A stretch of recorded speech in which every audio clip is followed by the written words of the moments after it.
Ili kuhakikisha ubora wa huduma zinazotolewa,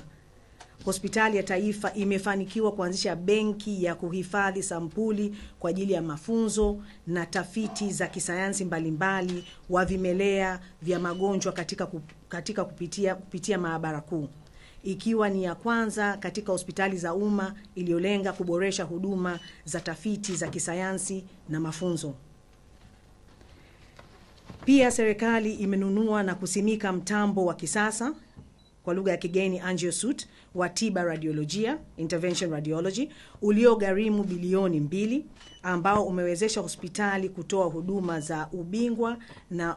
ubingwa bobezi ambayo yalikuwa hayapatikani hapa nchini, na kuongeza idadi ya aina ya matibabu ya kibobezi katika eneo hilo, ambapo takriban wagonjwa 2300 wamehudumiwa tangu ulipofungwa mwaka 2022. Aidha, kupitia mtambo huo,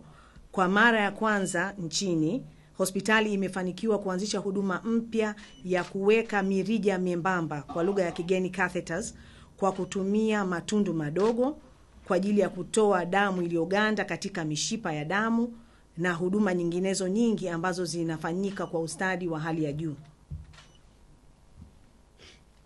Aidha, serikali ilinunua mashine mpya ya mammography iliyogharimu bilioni 1.8, ambayo ina uwezo ya kupima na kutoa picha zinazoweza kugundua uvimbe kwenye matiti ukiwa katika hatua za awali kabisa. Aidha, jumla ya wagonjwa 810 wamehudumiwa kwa kutumia mashine hiyo tangu iliponunuliwa mwishoni mwa mwaka 2024. Mashine hii, ambayo ni ya kisasa na ya kipekee kwa hospitali za umma, inatumiwa na madaktari wabobezi wa radiolojia ya wanawake, na imeleta mapinduzi ya utoaji wa huduma za uchunguzi wa kisasa kwa wenye magonjwa ya matiti nchini. Serikali imeongeza mashine moja ya CT scan ambayo inaitwa kwa lugha ya kigeni kuna aina ya duo, iliyogharimu bilioni 1.8, yenye uwezo wa vipande 128. Hivyo kuongeza idadi ya wagonjwa wanaopimwa kwa siku kutoka 20 hadi wagonjwa 50 kwa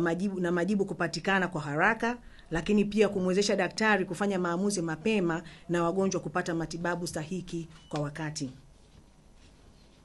Aidha, kwa kipindi hicho serikali imeongeza mashine moja ya MRI yenye nguvu ya smaku ya 1.5T, ambayo inaweza kuona uvimbe mdogo kabisa katika picha za uchunguzi, na yenyewe iligharimu bilioni 2.6. Hivyo kuondoa muda wa wagonjwa kusubiri kati ya siku 4 hadi 5, ambapo sasa kipimo hicho kinafanyika siku hiyo mgonjwa aliyoandikiwa, na haya ni mafanikio makubwa katika kuboresha huduma za matibabu nchini.